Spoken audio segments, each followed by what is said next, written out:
Dear God in heaven, we want to thank you so much for giving us abundant evidence for where we are in history. We thank you for giving us the messages we need, which aren't always the messages that we necessarily want to hear.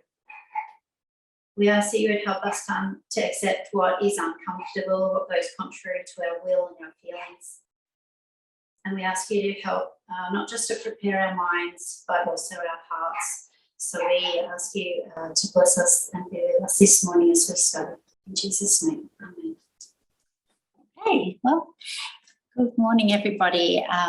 Thank you, Yabaki, for presenting this morning. I think it laid out a few things that might be helpful for us to keep in mind as we do this study today together with me. I'm going to do a revision on the message that Elder Tess gave called A War on Narratives. So it's interactive. Feel free to use the chat, and also you can unmute if you want to answer any questions. So let's begin, and I just would like anybody to volunteer to me. I want you to tell me, what is our prophetic message? If you could give it to me in just a few words. What's our prophetic message?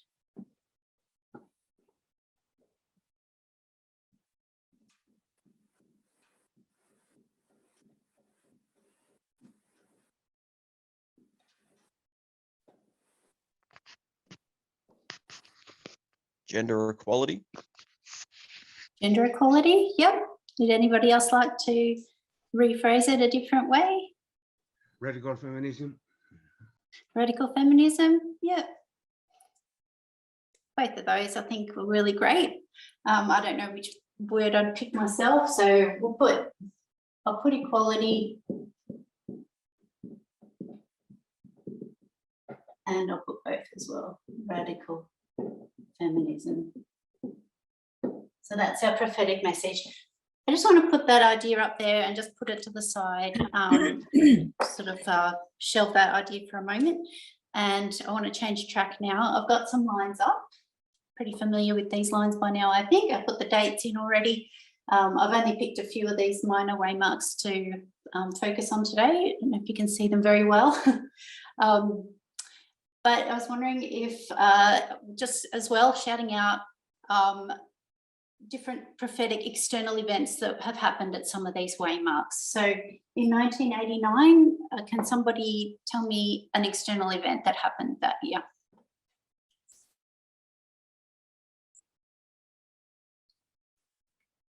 Berlin Wall came down. Yep. Berlin Wall. Okay, good. The other events for sure. We know we've got lots, but that will do. 2001. Could you say again? Sorry. The fight for gay marriage began. Yeah. So was that 2001? I couldn't hear very well. No, 1989.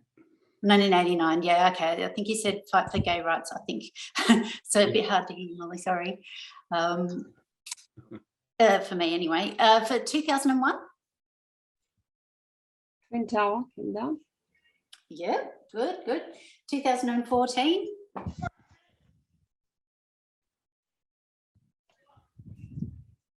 You can use the chat too. So? Sunday Law. Sunday Law. I would like an external event that happened in 2014, so something that we could see with our running eyes. towards Donald Trump's election. Running towards the election. Yep. Working towards the election. Yep, something you could see though.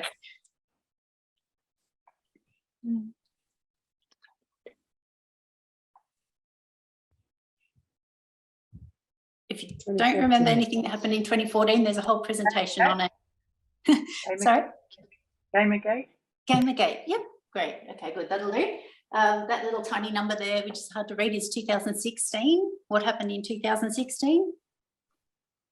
Election of Donald Trump. Yep, election of Donald Trump. Great. 2018. Mid-election.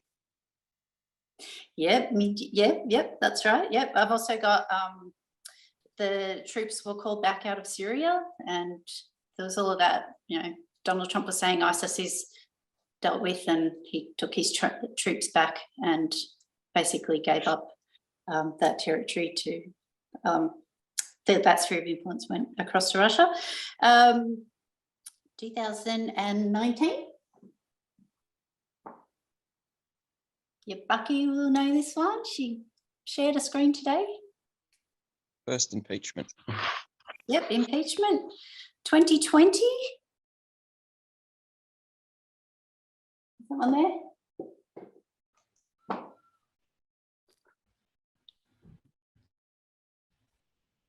COVID. Yeah, Was we that were in the middle too of late? Yeah, well, COVID began late 2019, around November, but it definitely blew up in 2020. So, yep, we can see that. If I'm thinking about, we know that George Floyd. Yep. George Floyd is, yep, absolutely. That's an event that we noticed that happened externally too. There was also an election. 2021. January 6th. Insurrection. Yeah, January 6th insurrection. Yeah, so there you go. So why did I get you to name all these external events? I just wanted to point out that we have all these external events that we mark. We have so many because we've only just scratched the surface on, could list for 2014 alone, there's like 20 or more. There'd be maybe even more, yeah, lots. There's lots for 1989. We just have all these external waymarks. And what I want to know is, what are all these waymarks actually for? Because as I asked you at the beginning, we have a prophetic message. And is our prophetic message any of those things that you just told me about?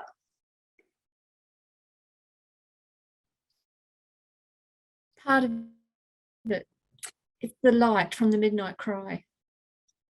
Yeah, it's the light from midnight cry that gives us a lot of these things. And our prophetic message, when I asked you what these waymarks are, none of you told me that. The waymarks are not our prophetic message, if that makes sense. Our prophetic message is equality and radical feminism, but we have lots of information and knowledge about external events as well. So I wanted to just draw that distinction between us, between those two, because that's going to be some of the theme that I'm going to talk about this morning. Part of the message that I'll be presenting and reviewing for you will be to do with what is the point of external events to begin with, before we even talk about the war of narratives. I don't know if that rings a bell. If I say the war on narratives, do you know what we'll be talking about today? Does anybody know what I mean when I say a war of narratives, what this subject will be? Sounds like two streams. Narrative means a story and two conflicting stories. Yep, two conflicting stories. In particular, it's two conflicting stories that happened in 2021. So I'm going to be reviewing 2021. I'll be talking about a waymark. I'll be talking about external events. I'll be talking about a war of narratives that happened in 2021. And this is not our message of equality. This is to do with external events, and it has a purpose, but it's not our message. Is that clear to start with? Hopefully, anyway, if it's not, we'll keep talking about it. Anyway, the word here that I just wanted to look at briefly is the word waymark.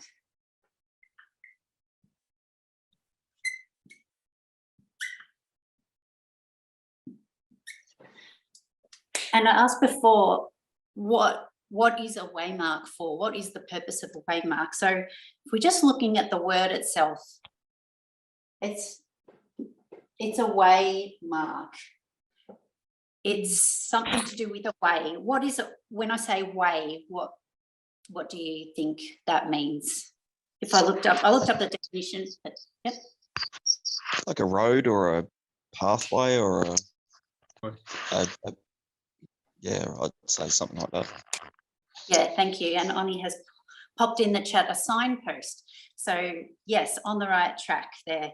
So a way is a pathway. I looked up in Wiktionary, they have there, it's a road, a direction, a path from one place to another. How is that relevant to us? Are we not on a pathway here? Are we not going from here? Before 1989, what do we usually write there? It's a time of what? Darkness. Time of darkness. After the second Advent, where are we going to?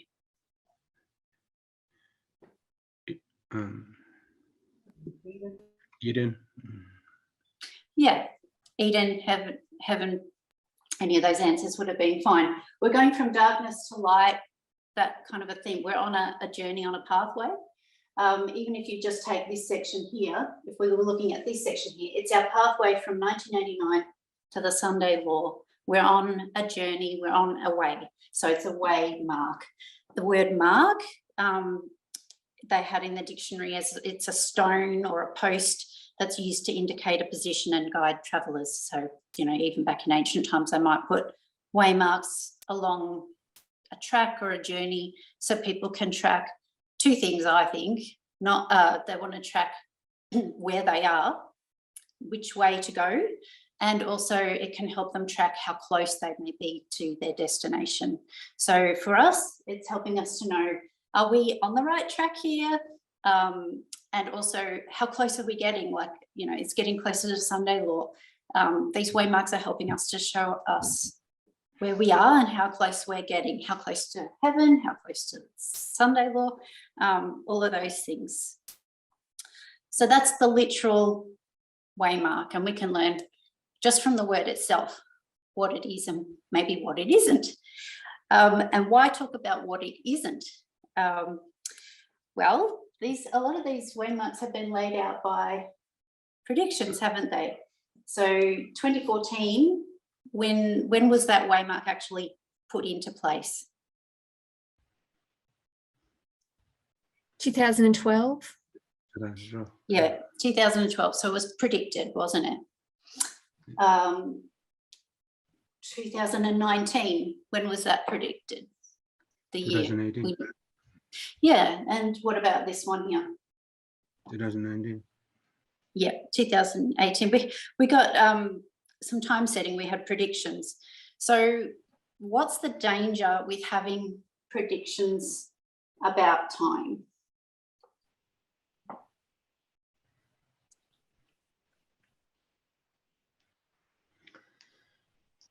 What does it actually look like when it's fulfilled? Yeah, that's one for sure. There's a danger that people will expect certain things in their mind, and then when the time comes, it may shake them if it doesn't look like what they expected. And I think one of the other dangers of having, pardon? I say what kind of events they're looking at. What kind of events? Yeah, and what kind of, well, I might just, I won't answer that question. Time Yeah. set, they time set, so they have a mindset on a specific outcome. And when the outcome doesn't eventuate, they're confused. Yeah.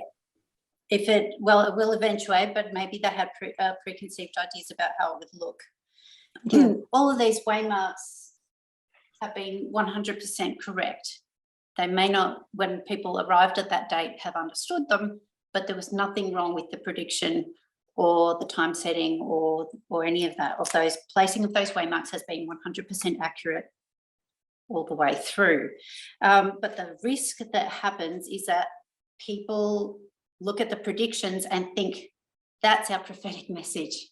That's one of the risks. They build their faith on these predictions and neglect the real message. And so if we make a mistake there and build our faith on waymarks and predictions and expect that to save ourselves and others, we then set ourselves up for a problem.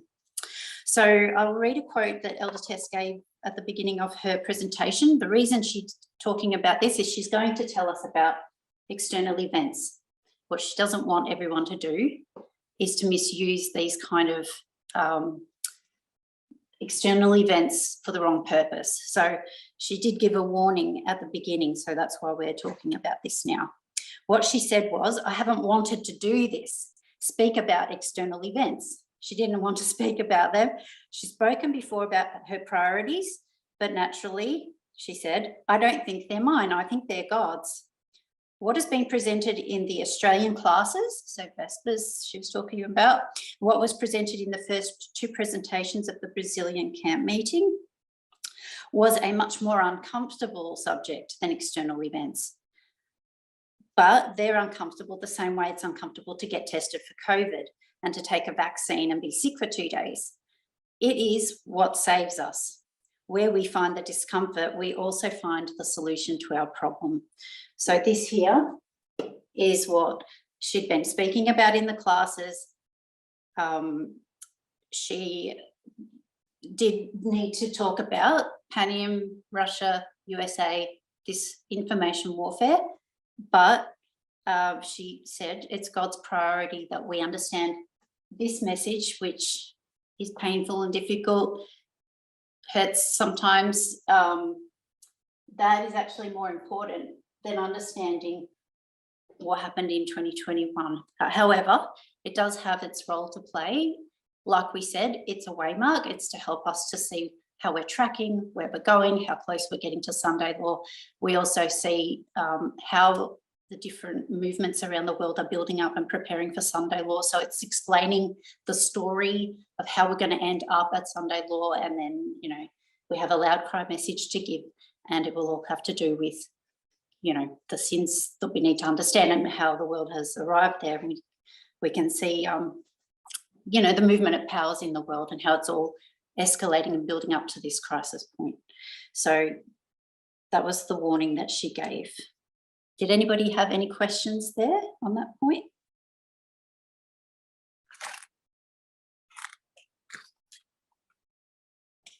Okay. I'm going to share a quote that was given. So I'll do that. If I can ask for a volunteer to read. If you could just start reading, yeah, read that first paragraph, please. With a spirit of bravado, he cries, "Proof, proof is what we want," and turns away from the evidence that God gives. He talks doubt, unbelief, sowing the seeds of evil, which will spring up and yield their harvest. He is separating his soul farther and farther from God. Is it proof that such men need? Is it evidence that is wanting? No. The parable of the rich man and Lazarus is given to help all such souls who are turning away from positive evidence and crying proof. The rich man asked that one might be sent from the dead to warn his brethren, lest they come to the place of torment. Abraham saith unto him, They have Moses and the prophets, let them hear them. And he said, Nay, Father Abraham, but if one went unto them from the dead, they will repent. And he said unto him, If they hear not Moses and the prophets, neither will they be persuaded, though one rose from the dead. Thanks, Ray. So why is this quote relevant? And I probably should have introduced it better. But the point being that if people had been looking at 2021 or approaching these external events and saying, well, you know, why doesn't Elder Tess speak about that? Why doesn't she explain what happened in 2021? Because this presentation was given this year.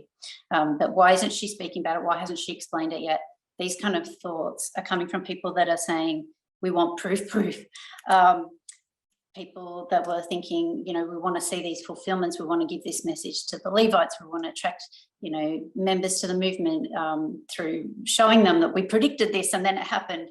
Why doesn't she explain it? Her response is, there's a quote here about what kind of people are asking for these kinds of proofs.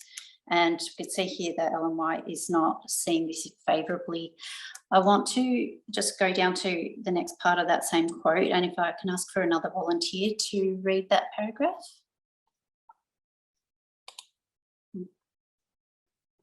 Just zoom in a bit.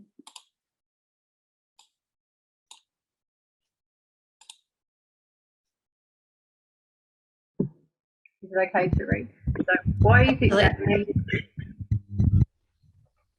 it that men do not believe upon sufficient evidence? Because they do not want to be convinced. They have no disposition to give up their own will for God's will. They are unwilling to acknowledge that they have cherished sinful unbelief in resisting the light that God has given them.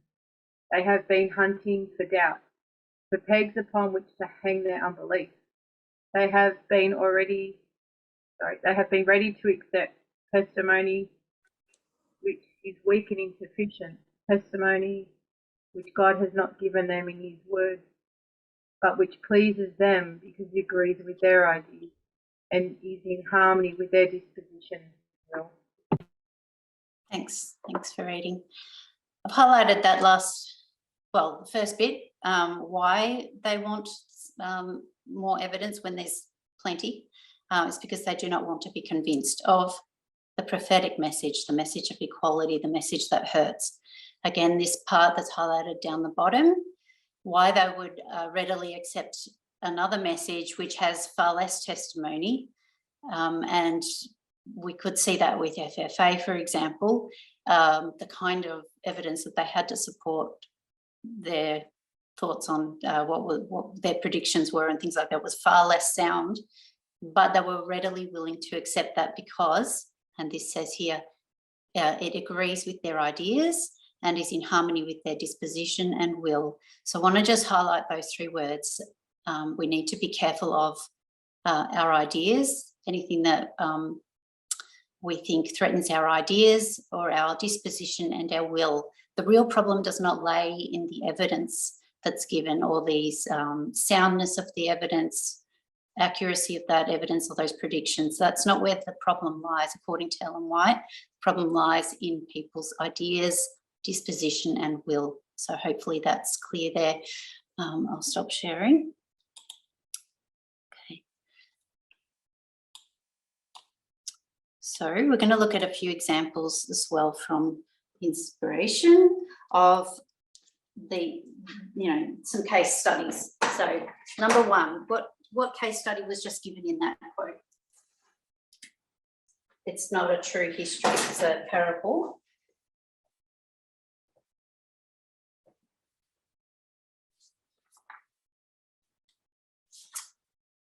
Who was in the story?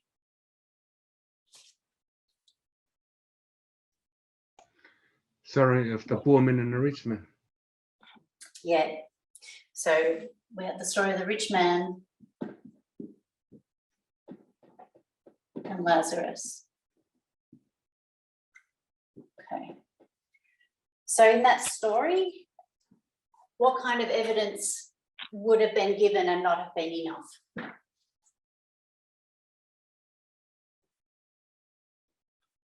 What was he asking for? What sign?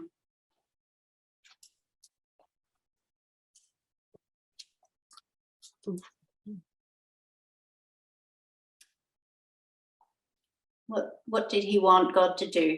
To send a sign to his relatives?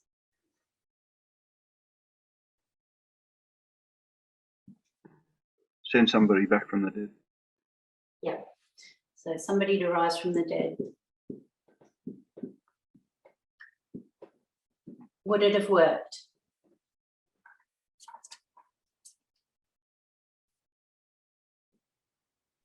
No, it wasn't going to work.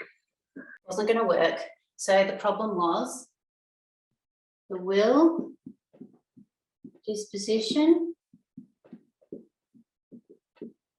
and ideas of his relatives. That's where the problem was. Wouldn't have been with the evidence. Number two, Adam and Eve.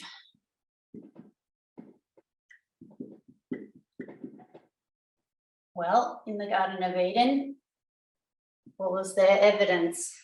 They walked with Christ.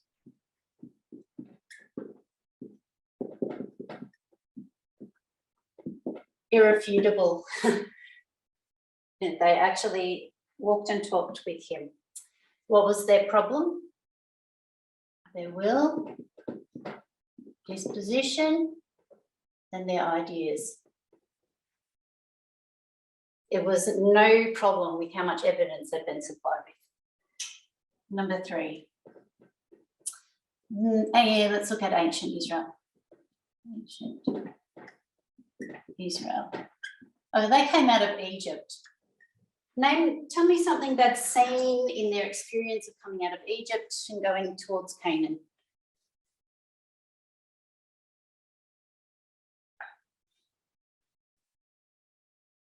You said all the miracles? Sorry, I couldn't hear your question very well. Did you not hear me? I couldn't hear you, Rachel, very well, sorry. Yeah, sorry, I couldn't hear your question. Sorry, Katherine. Okay, What was it? my question is, they came out of Egypt and they went to the promised land, and I'm asking anybody to tell me what signs they've seen from God during that experience. There's quite a few, but you could name one.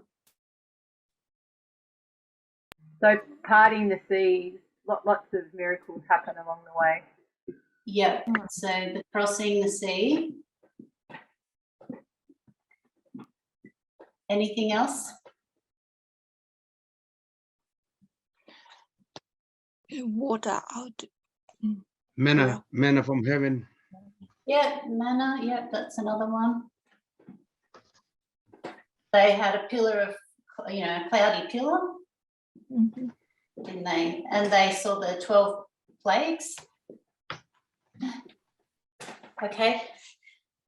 However, what were they like? What was their faith like? And what was their behavior like? How well did they accept Moses? And where did their problem lie?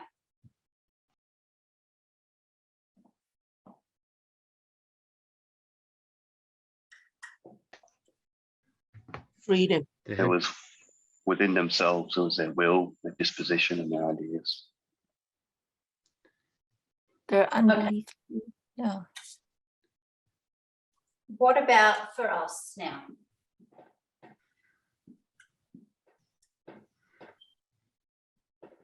So what have we got? We have Pyrrhus, the lines of Pyrrhus. We have World War I and II. We have, the lines of ancient Israel, modern Israel. We have got, let's just put ... We have all of this. Following this model, this application, what is wrong, or is there anything wrong with this, or can there be anything wrong with the evidence we've been given? Question there about disposition. The definition of disposition is, I don't know how to rephrase that one. It's like what you're disposed to think like, and disposed would mean what maybe I could say it was what you're in the habit of, the way you habitually think, or what you like to think about. So that's what disposition means in my layman's terms. But anyway, what is wrong with our waymarks?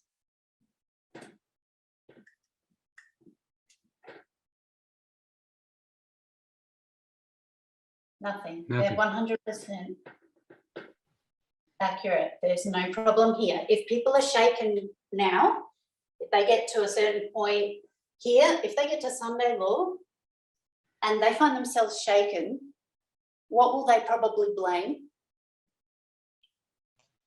Something here about it not being enough. But what will be the real cause of the problem? themselves. Yeah, so will, their disposition, so their way of thinking, their favourite ideas. If people get to here or here, they start to have a problem, they will often blame this. They will blame or say it wasn't enough, not necessarily blame it, but just say, we need more evidence, I need more. So we just need to be cautious about that. Katherine, Just Sorry? a question.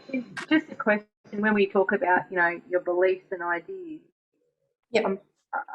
That word culture just always pops into my head now. Is it because that's how we're shaped and what's sacred to us? Yeah. We hang on to that more than, Yeah. We had an example of a group of people that left this movement, and so in 2018 there was a message given. In fact, let's just say there was two. There was a message on external events, and there was a message which is our prophetic message given in 2018. People that were shaken out, FFA, which of those had they readily accepted? Out of, if they were, you know, there was waymarks given, predictions given, plus there was a message on two streams. They accepted easily all those external things that there was easy and readily accepted by everybody.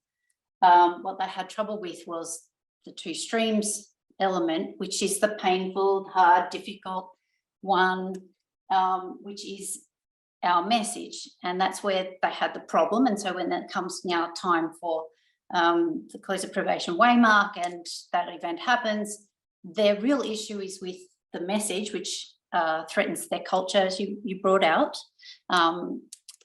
It threatened their culture. It was not in harmony with their will, disposition and ideas. That's where the problem lay. But they would have been inclined to blame, we don't have enough evidence, we don't see anything happening. It's, you know, November 2019, and there were people that were like, you know, we haven't been given enough proof or evidence. If I see something with my eyes, then I'll believe. So I think that we saw that happen. So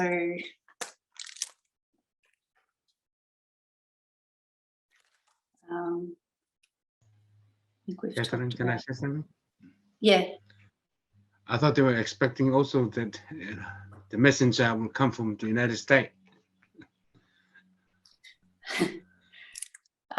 Yeah, I'm not sure about that, but I think really at the heart of everything, even if the messenger came from the United States, if it was somebody from a different subculture within the United States, for example, had the messenger been somebody from California who was a liberal and, you know, left-wing leaning, would someone like Elder Jeff have accepted them as a messenger, even if they were American?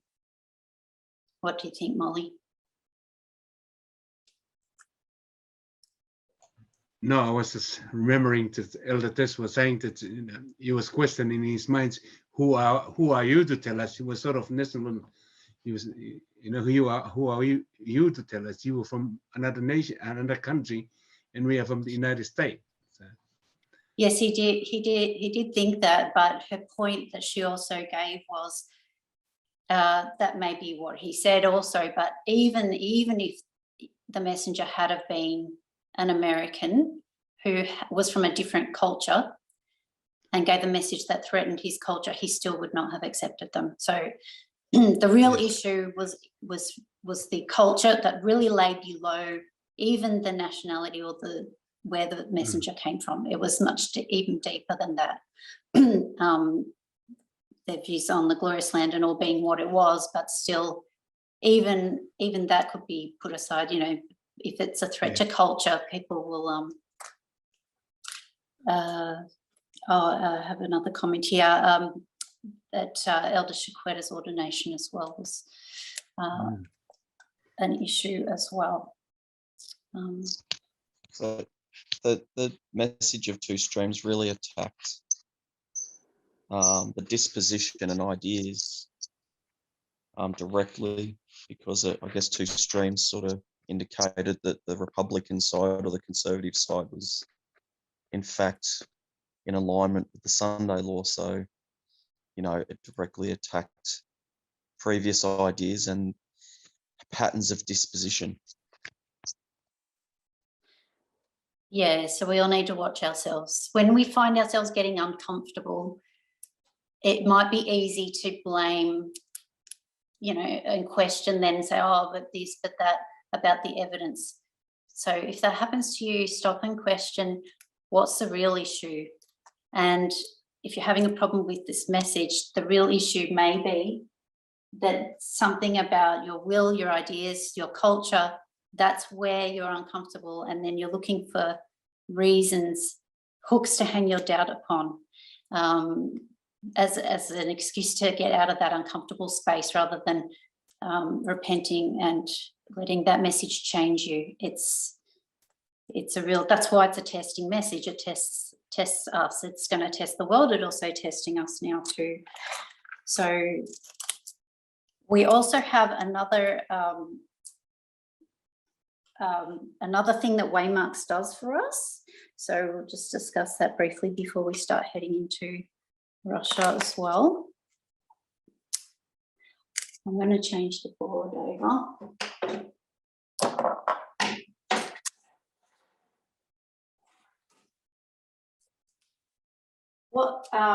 Let's just look at history. Is history simple or complex? Very complex. Complex, yeah. So let's just look firstly at the fall of Rome. And we have that described in symbolic prophetic wording in the book of Revelation, so by John in Revelation. And it looked a bit like this. We had the trumpets. And the way it looks is quite simple. First trumpet, second trumpet, third trumpet, fourth trumpet. Was it really like that at the time? Did it really look that simple? No. No, we know it didn't look that simple. This is like an oversimplification of very complicated history. And the Waymarks play a role in just making it simpler so people can understand and track their progress through time. If we really had it as it really looked, I think it would be very hard for people to track, you know, if they were traveling through, how would they know where they're at? So that's one. Number two, the fall of Greece. This one is King of the North. And this is the King of the North as well at the time. Fall of Greece, Book of Daniel. And I'll put Daniel in brackets because that's the book. And what did that look like? We had a nice simple line away, and we go through this. We have one leader, and then it goes into how many leaders?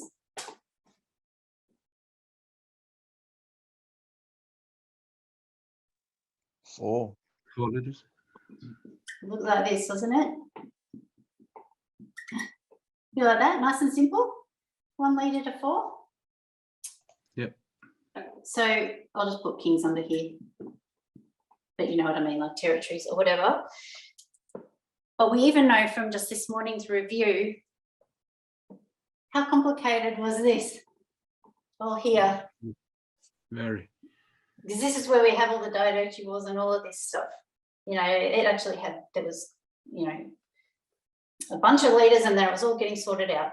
So we can see here that these Waymarks is to make everything just nice and neat and simple.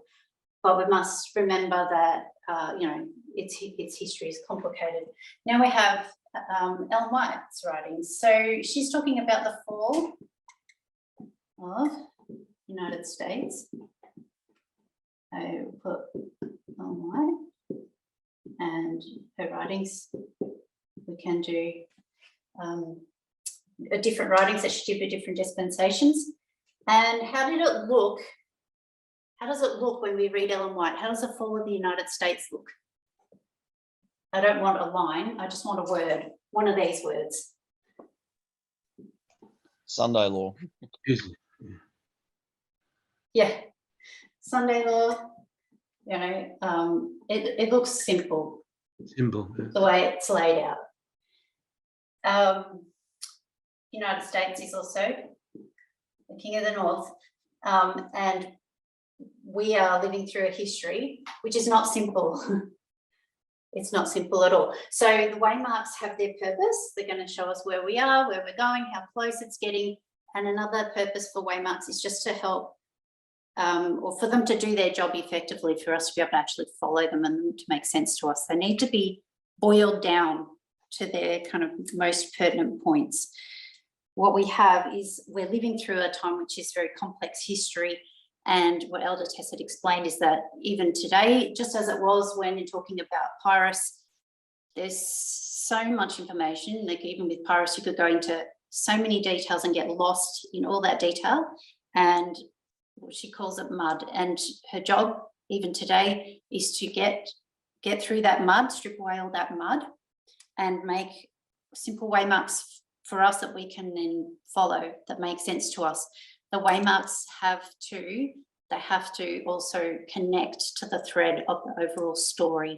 They're not just standalone random events, but they're kind of boiled down to their most important point, and they're connected to the waymark before it and the waymark before that and the waymark before that, and usually will take you straight back through to 1989 where you can see it's really pinned in there.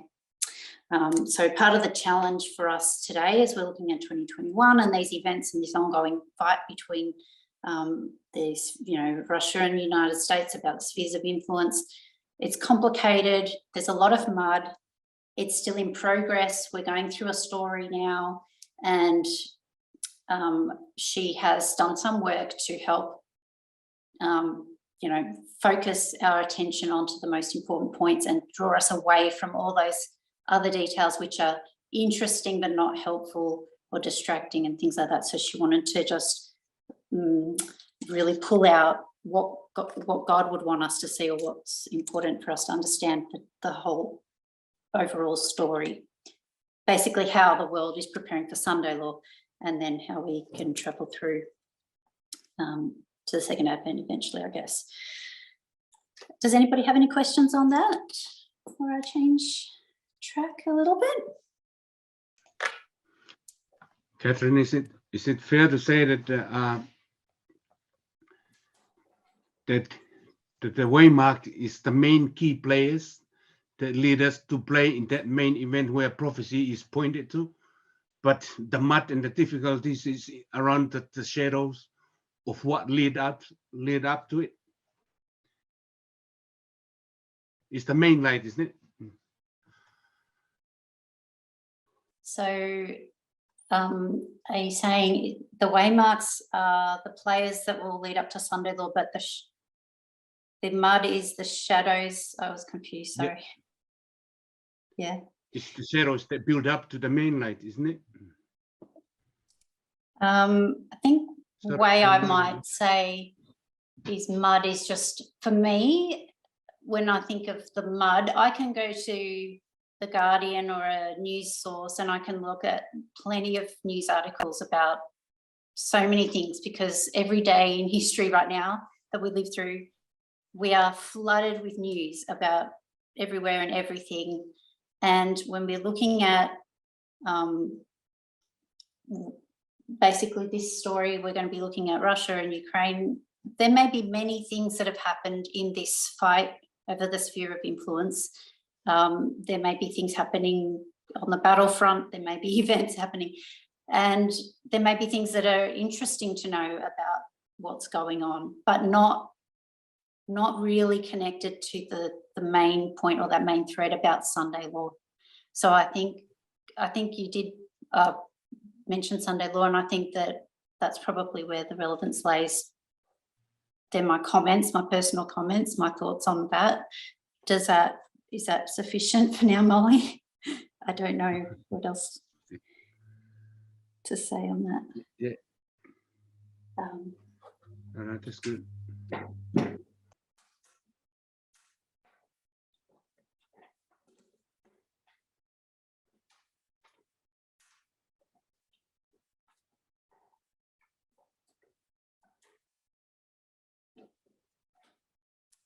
went too far and took away the wrong, too much. I'll just put that one back. Okay, we've got 2021 here. We had listed or talked about all these different events that lead up to here. And when we get to 2021, what actually happens to us as members of the movement? We're a line of priests. We get to 2021, where do we go from there? Do we end up drifting off into nowhere? Who are we? Who, you know, it's 2022, and where are we standing now?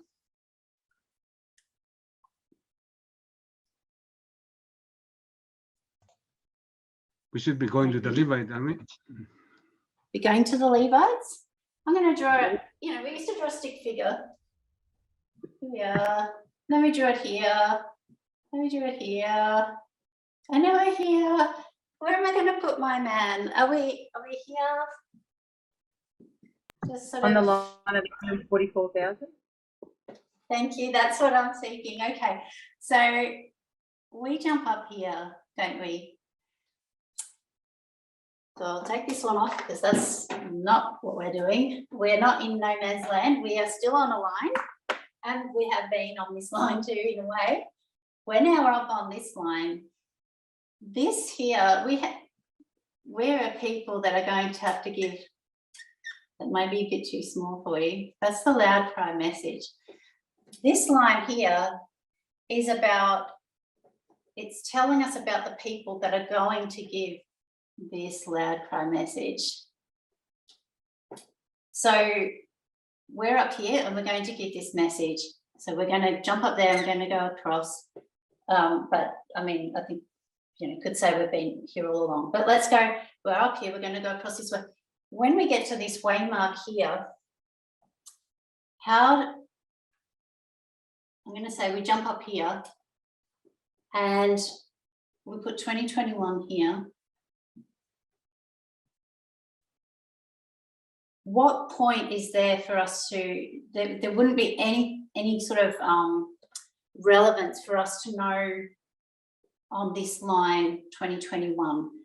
When we jump up here, this is where the events of 2021 are important, because this is where it's connecting us now into the next waymarks forward. So Panium, its main story that's telling us is up in this line. It's not really relevant to the priests as such, what's happening in this battle of Panium. It's important here. It's telling us the story about the line of progression towards the Sunday law. So I'm going to put a thread here. And how did I put it? I put how the world is transforming. Let's just make that our story. How the world is transforming. And it's heading towards Sunday law. This story here is about how let's just say how the priests are being prepared.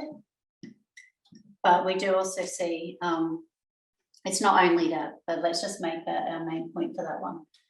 How the world is transforming. And here we see the relevance of 2021 up here on this line. We see it's connected to a waymark before it. What waymark would that be? That one there? 2019. Yeah, 2019. And we have the words Raphia for that one and Panium for that one.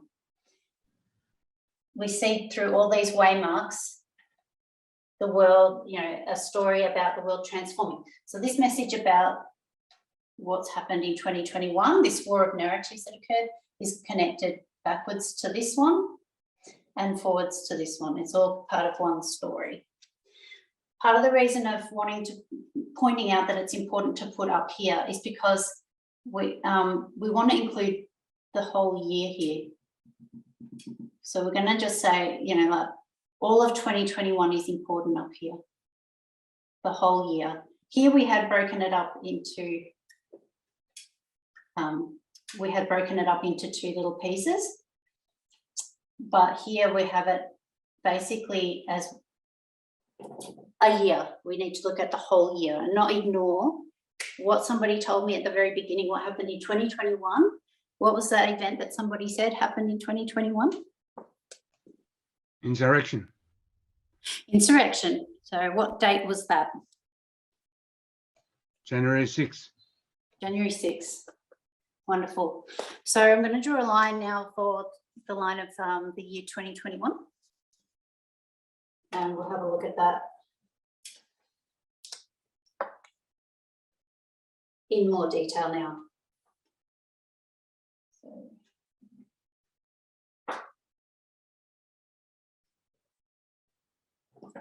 Now, January 6th is relevant to another story that's not to do with Russia at all. It's a separate story. January 6th has to do with what's happening in the United States internally, their own internal fight preparation for the United States for Sunday law. So January 6th is relevant to that, but it is also relevant to this story we're going to talk about today as well. So I'll put January 6th here.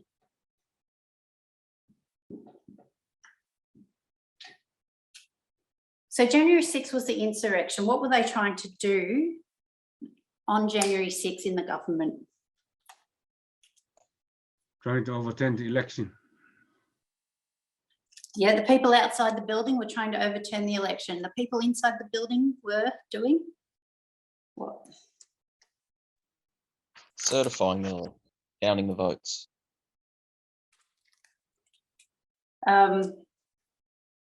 Yeah, they were going to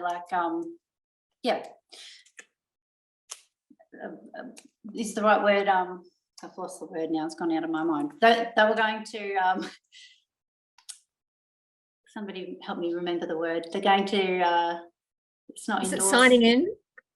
Signing Yeah. in Joe Biden? I know Yeah, that's that's not right. quite right. So we're marking a change of government anyway at that point. Yes, signing him in or swearing him in. Inauguration. What did you say? Somebody else and myself said inauguration. Inauguration, that's the word I was looking for. Yeah, thank you. January 6th, inauguration. So what's that got to do with the Russia and Ukraine situation or the war of narratives? How does this tie in?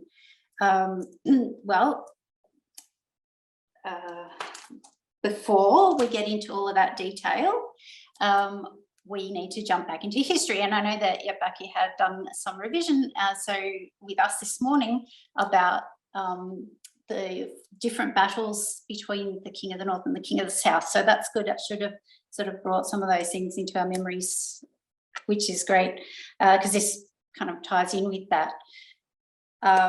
So we knew a long time ago, Raphia and Panium had to do with battles between the King of the North and the King of the South. We knew that. And then we had 2018 come and we got more information about that. We had a new symbol for a new mode of warfare. What was that symbol?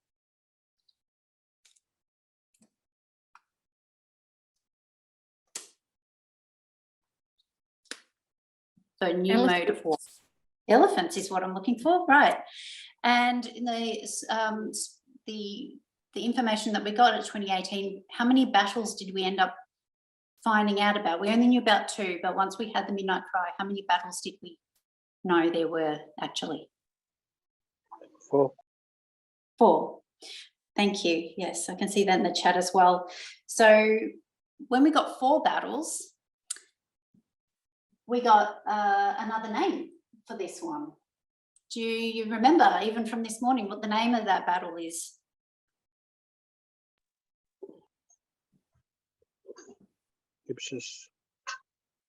No, starts with B. And Well, Beneventum. Beneventum? Okay, so Beneventum is another symbol for this waymark year 2021. So we knew it was going to be Beneventum. And that meant we had more information about 2021. We knew about elephants, didn't we? Oops, elephants. And what was in elephants? Elephants is information warfare because it's a new mode of warfare.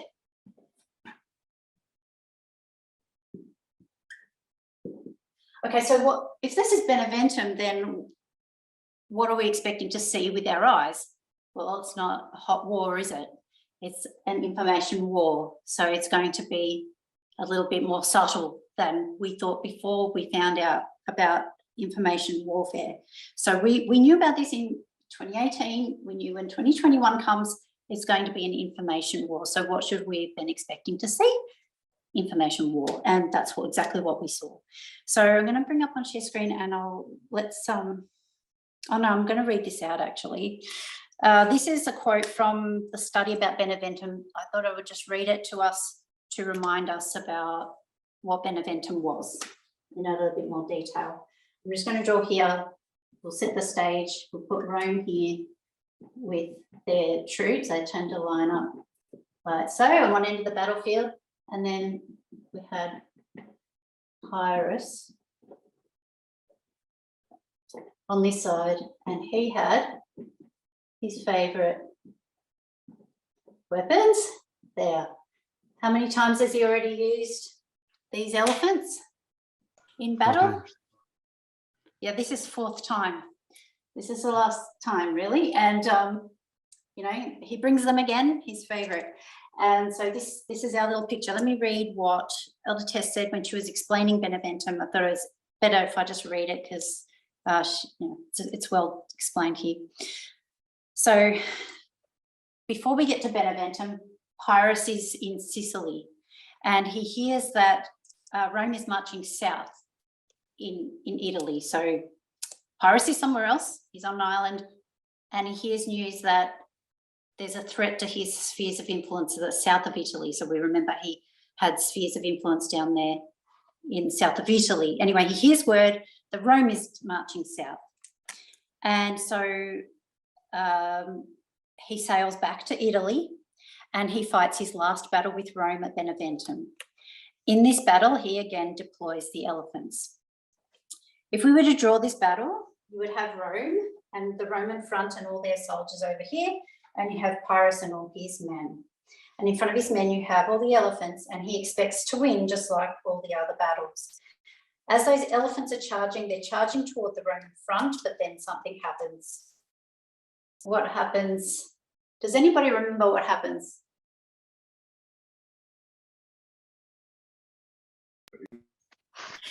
I think a mother elephant goes back for her baby, and then that creates a stampede. I think something along those lines. Yep, you did well remember. Good. So it's documented that was the only kind of idea that, I'll keep reading, this is what she says. It's believed there was a calf in that group, and its mother heard that her child was wounded. So it's believed that the calf was wounded. The mother becomes distraught. She turns to find her calf, and as she turns, all the others follow her. And in a panic, they charge over Pyrrhus's own army. Now, whether that happened because of a wounded calf, it's the only explanation Elder Tess had found recorded. We know that the elephant charge ended any opportunity Pyrrhus had in Italy. The elephants ran through the ranks of their own men, causing disorder and confusion. This gave the victory to the Romans. Pyrrhus now lost all hope in Italy, and he fled back to Epirus. So it was that this defeat at Beneventum that ended any hope. There's a historian that the Elder Tess had a degree of faith in, called Theodore Mommsen, and the quote from this man is, "In the spring of 275, Pyrrhus fought his final battle on Italian soil. The very elephants which had won his previous victories proved the cause of his defeat by attacking their own side. It becomes very important for us to recognise the mode of warfare in these battles." So that's what she said in 2018 about we must remember the mode of warfare. And of course, now we get there, that's exactly what we expected to see, we see happens. So I'll put it on here. So we have Beneventum. Well, Beneventum is this one here, and then this one here is called. So I'll just put. I just want to not make it too messy. Let's call this Beneventum, and I'll just rub this off here. And this one here is Argos. And what happened in that history is Beneventum was the beginning of this stage of fighting, but it didn't just end there. He didn't die. He went back to Epirus, and then there was fighting. He ends up dying here. Pyrrhus dies here. So we see this downfall happening. So when we're looking at Beneventum, what's happening right now, and we're in 2022, we see this progress happening. It's exactly what we expected to see, and we see it playing out now. But this battle here in 2021 was not a hot war. It was an information war, and that's the essential point to remember when we're looking at the fulfillment of this prediction. So yeah, why did Pyrrhus go to battle in Beneventum? Because Rome was attacking Pyrrhus's sphere of influence. So who kicked first? Was it the king of the north or the king of the south?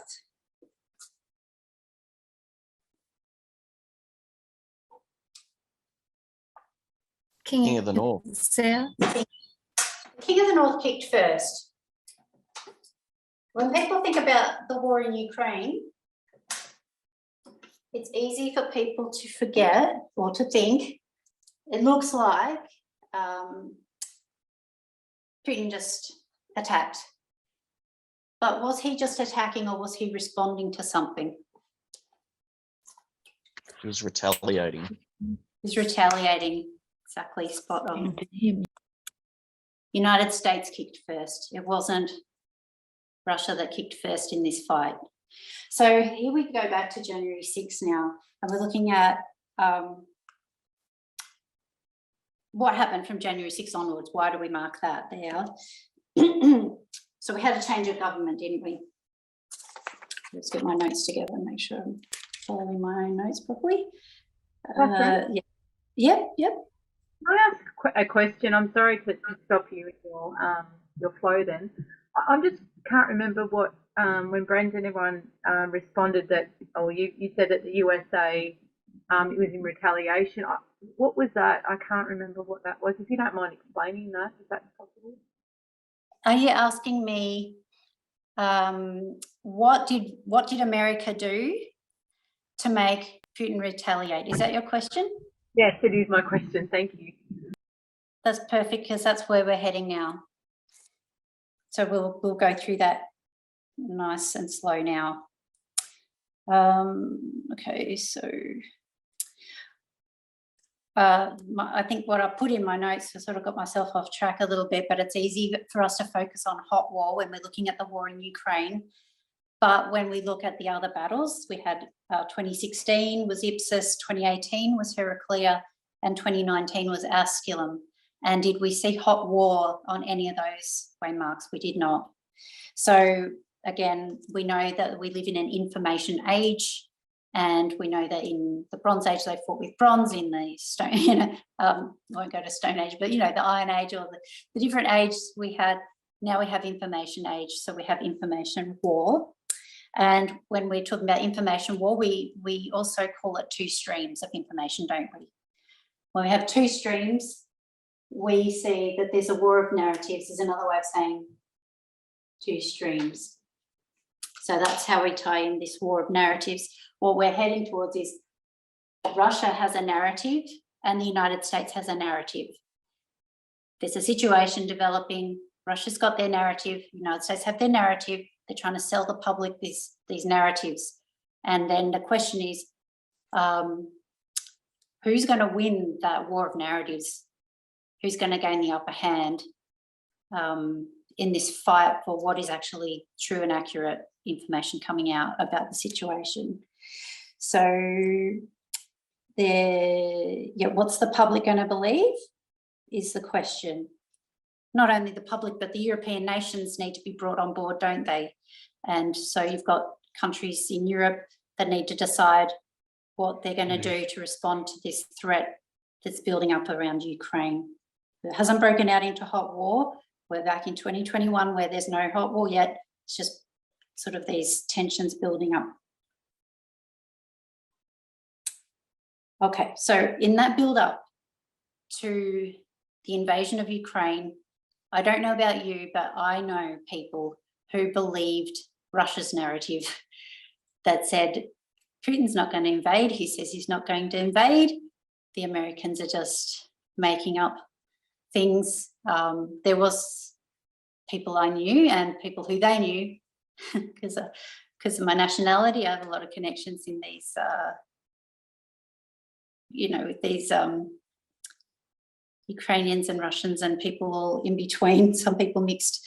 Some are buying into one narrative and some are buying into the other. So I saw this playing out, in real life as well at the time. And I'm sure some of you, or all of you did. And we saw it in the media as well, a lot of different articles arguing what was going on and what might happen and what might not happen. There was calls for people to evacuate Ukraine. Some people wanted to leave Ukraine straight away. Other people said, no, there's no way this is going to happen and we're not going to leave Ukraine. And so we saw all of that happening. If we can bring our minds back to 2021, and it did escalate into early 2022 because it crosses over into the next year. Going back to January 6th, we have a new administration in the United States, and there's basically, we're going to talk about Ukraine. So ever since the fall of communism, Russia had maintained a high degree of influence in Ukraine. There had been a lot of corruption in Ukraine, and that has been an ongoing issue for them ever since. And when Zelensky wanted to run for president, he ran on a campaign which promised to get rid of corruption in the country. And he was a very popular candidate, and he was voted in with a landslide. People really, really are sick and tired of the corruption in their country. So they voted Zelensky in, and that was his promise. When he gets into power, he's now in a situation where America is being governed by Donald Trump and the Republican Party, and Zelensky is really not well supported in, he's in such a difficult position, even if you think of that phone call that he had with Trump, and without the United States backing, Zelensky really was not able to deal with the corruption. When the government changes in January 6, the situation for Zelensky changes, and also the government in the United States are keen to get Zelensky to tidy up Ukraine. So we're tying in the change of government here with Ukraine now, because the change of government is going to say, Zelensky, go and clean up Ukraine. Cleaning up Ukraine means dealing with Russian oligarchs. So there's a lot of Russian influence in the country, and there are people in high places in that country, and they also control a lot of the Ukrainian media, television, news media. And so they're giving, within Ukraine, there's a lot of distribution of Russian propaganda coming through by these corrupt oligarchs. So when he's cleaning them up, it's also affecting Russia's ability to feed their propaganda into Ukraine. So it's threatening Russia's sphere of influence. Hopefully that makes sense. Russia is pouring in to Ukraine through their oligarchs and their media, pouring into it their narratives about the West or whatever. Their propaganda is coming into Ukraine. When that avenue of disinformation is getting shut off by Biden and Zelensky, this now becomes a threat to Putin, and Putin gets really angry. It's a direct threat to his sphere of influence. So this is how we can connect that to what Rome did as it came down to southern Italy and threatened Pyrrhus's sphere of influence there. It's the same thing, but now we're talking about information warfare and propaganda, disinformation, and all of that. So hopefully that makes sense. We're connecting Rome's coming down into southern Italy, with the United States coming and interfering with Ukraine. So hopefully that's clear.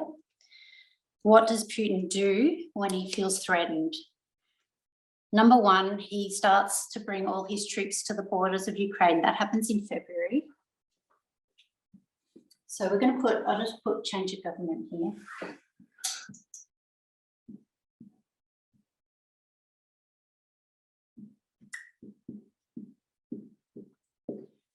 February. True. Let's just say a build-up. Build-up happens in around Ukraine, so it's like a threat. He's coming to basically make a statement and threaten. Just like Pyrrhus came back to the scene, you know, came into the fray to respond to the threat. Putin is also starting to respond to the threat. But in May, we see him pull back. So we see this build up here. Yeah, build up there. When he pulls back in May, though, he's starting to play games now with his narratives. So he's pulling out his troops, and he's now starting to use information warfare, because he's starting to make a case that he's withdrawn his troops. But what do the Americans do? They actually issue a report that only a few thousand troops had actually withdrawn. So now we can see it's not really all it claims to be. Let's just put here a little warning sign.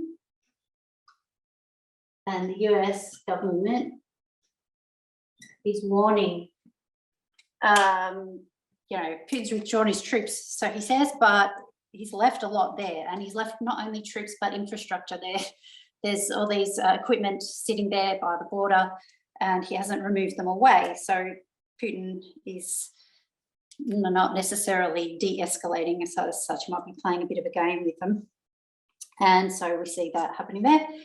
October 2021 is the next waymark I'm going to put up there, October 11.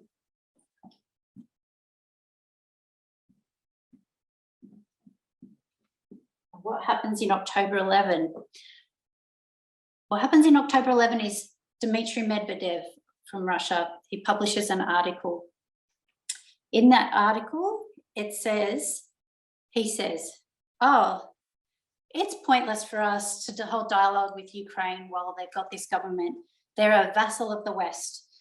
We're a patient people, us Russians, we know how to wait. We're going to sit and wait until there's a new government which is more genuinely interested in improving relations with Russia. So we're just going to, you know, we're not going to deal with this government.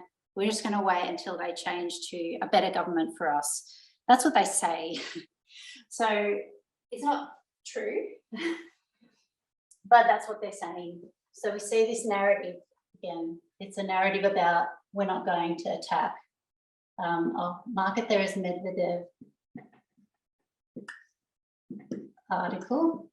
And if the article wasn't enough, we also had the Kremlin, not sure what date exactly, but the Kremlin said, yeah, exactly. That's exactly what we think. We're in, you know, Medvedev said what we're thinking. And Putin is also saying, you know, I'm not going to invade. Of course not. So you get this narrative coming through from, you know, really sort of starting here, but really quite formally here. And then what is the United States going to do about that? So we know that Rome had learned, but Rome wins this battle. We know that this information warfare for Pyrrhus, the elephants, ended up turning around and trampling his own troops, and it sort of backfired on him. So we can see something, this battle here, Beneventum, is going to be different to 2016, 2018, 2019. It's going to work out differently. So yeah, I was just going to pull out as well that when Pyrrhus was using his elephants, it wasn't new to him. And when Putin is using this kind of narratives and, you know, disinformation. This is not at all new to Putin. This is his favourite technique to use, just like the elephants were for Pyrrhus. Okay, so until October, up until here, the United States had struggled to deal with information war. Why had they struggled so much with the information war leading up to now? Why has it always been so hard? Why have they always been on the back foot? And to understand why they've always been on the back foot on this issue, we have to go back to way back here, Iraq, the war in Iraq. What did the CIA say back here for the war in Iraq? They said, oh, there's weapons of mass destruction. Triple exclamation mark. There's weapons of mass destruction. We've got to invade. And that was for them, it basically destroyed the reputation of the CIA at the time, made them a laughing stock. And from that point onwards, they really were too cautious to put their neck out, because to start putting your neck out here and saying, no, he will invade, that is a risk for them to take a chance, because if they're wrong, they're going to look like it's twice, like they can't trust them for accurate intelligence, that kind of thing. So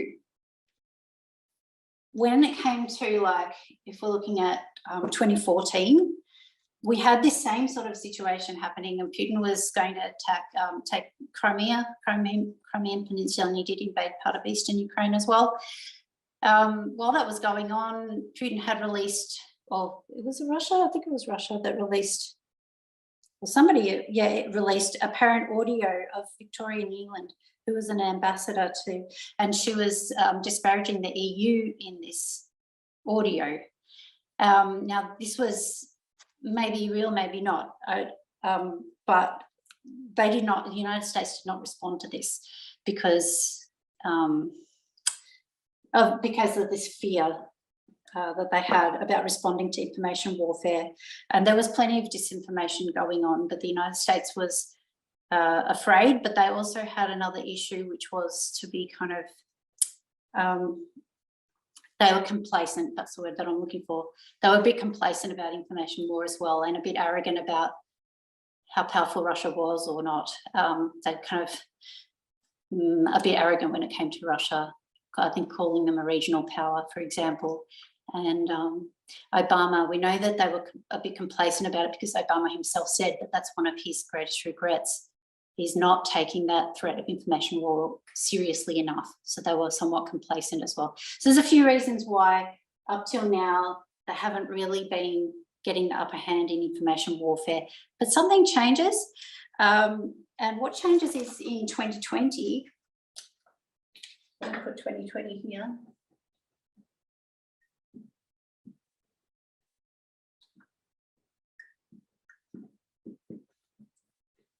Bit messy, my board today. 9 generals in 2020. So there's 11 generals, but 9 out of the 11 said they were seeking change because they could see that this information warfare is really an issue, and we might be able to save lives of our soldiers, our people, if we can fight before it actually gets to that point. And so they wanted the US intelligence community to release more information and declassify more information so that they could counter the disinformation and propaganda. So back here they're asking, it was a report or a memo, yes, a memo, and they said, please give us more ammunition. They actually said the word ammunition. So I'll quote a couple of quotes from them. The US can bolster support from allies only by waging the truth in the public domain. Another quote, we request this help to better enable the US and by extension its allies and partners to win without fighting.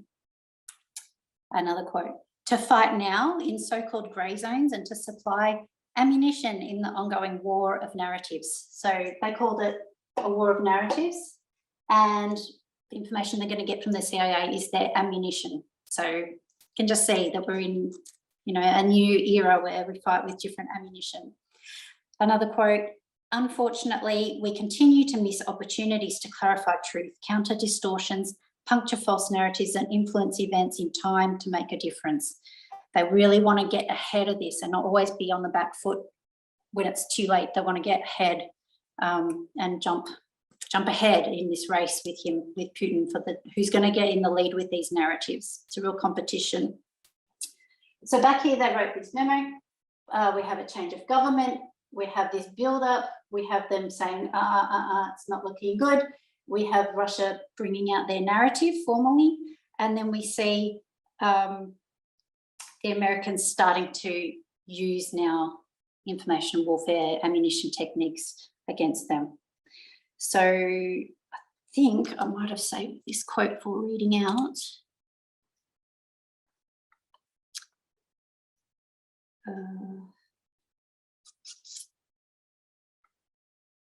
Yeah.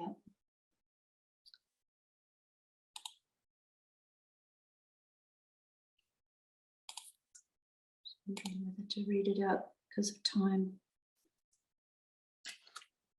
I think we can read it. I'll share it.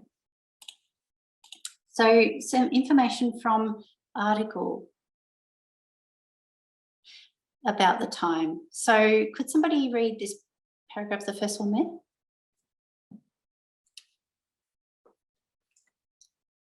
Read it. Sure. You go, Josephine. You go. Someone can do one and the other of you can do the next one. All good. Intelligence work happens in the shadows, but the Ukraine crisis is dragging it into the sunlight. One of the most remarkable aspects of this showdown has been President Joe Biden's willingness to publicly release sensitive information on Russia's plans before they can be put into action. These disclosures are part of a strategy to stay a step ahead of Russian President Vladimir Putin. They also represent a faster, more aggressive approach to waging the information wars of the 21st century. The result has been a remarkable 4 months of diplomacy, deterrence, and American-led information warfare. Unlike the withdrawal from Afghanistan last year, it was executed almost flawlessly. Even the Germans and other European nations highly dependent on Russian supplied gas signed onto the playbook. Thank you. Okay, Marie, it's not Marie, Josephine, were you the other one who was going to read? Can you just, if it was, just read these two quotes as well? Just some, how people saw it, how amazing it was.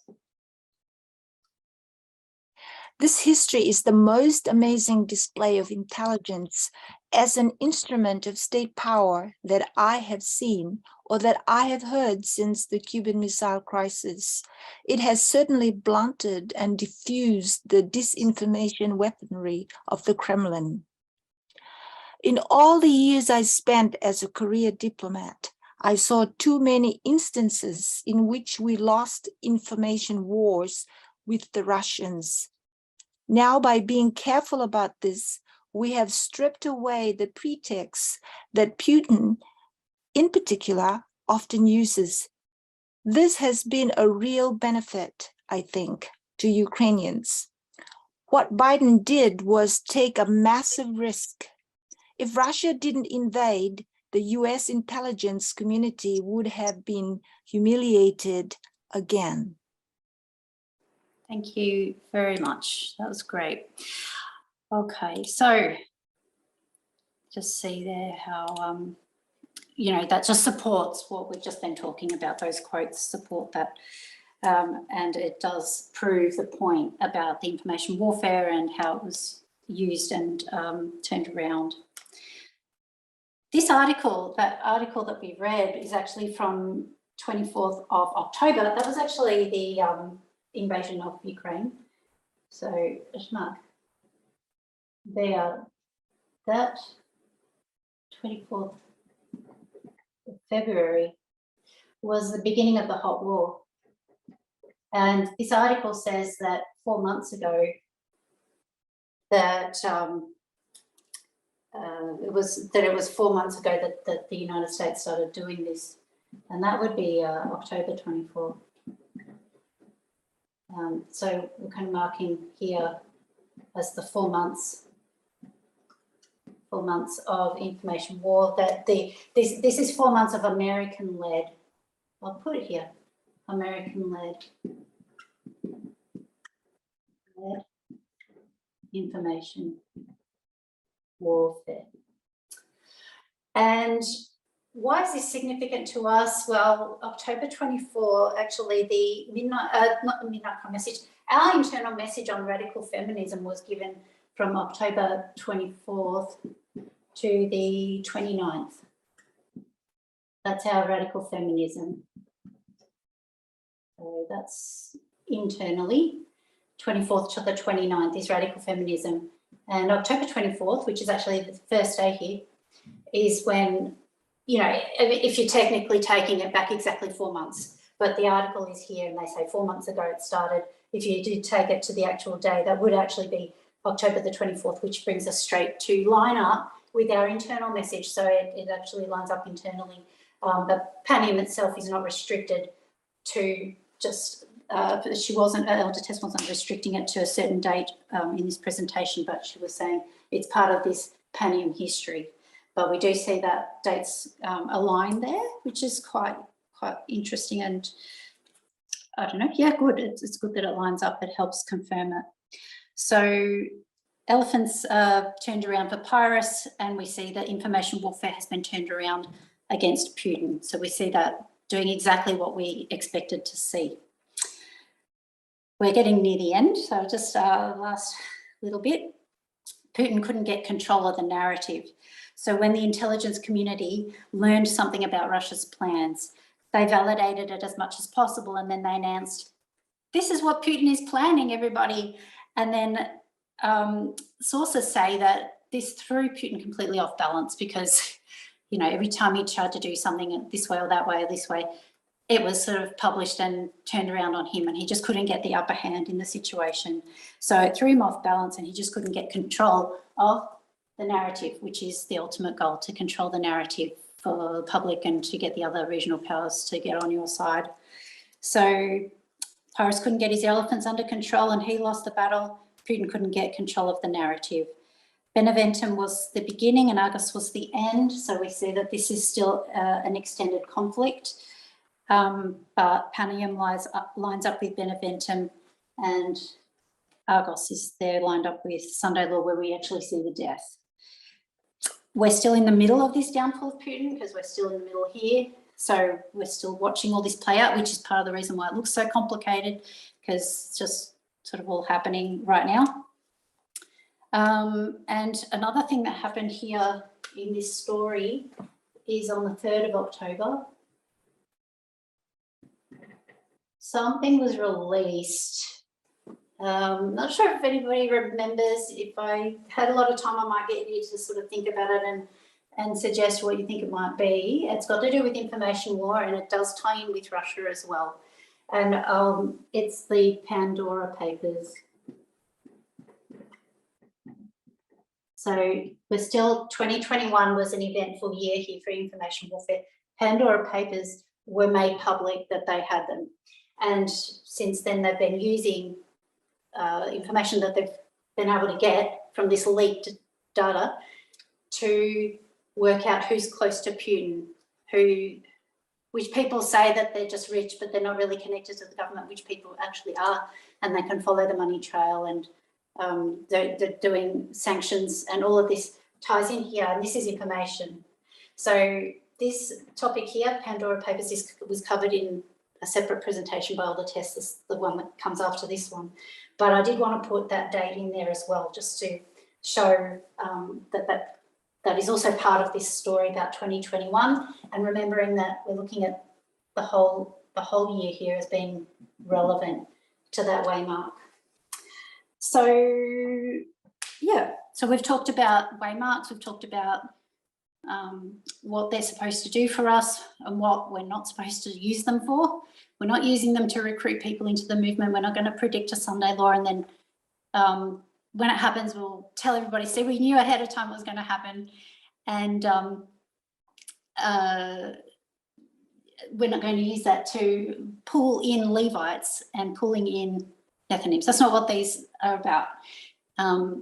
People that are going to join our movement will join, and they will be changed by this prophetic message, just like we are as well. So just to sum up our closing thoughts, what would we have expected to see at that waymark is exactly what we saw. To see what's going on, we need to have prophetic glasses though, and we need to know what we're looking for. God has given us abundant evidence for where we are on our line. You can see that we're heading towards Sunday law, and it's not far ahead of us. So we must not depend on predictions and these fulfillments of external events to secure our faith, but we have to think about that God gives us the messages that we need, and not always the ones that we want. So we're getting the messages that we need, and this is essential. And so may we accept what's uncomfortable and goes contrary to our will, our feelings, our ideas. If necessary, if this message challenges us, may we accept those messages and change, so that it's not just our minds that are changed, but we change within our heart. So I'm going to pray, and then I'll open up for questions and comments after. So if you'll kneel with me.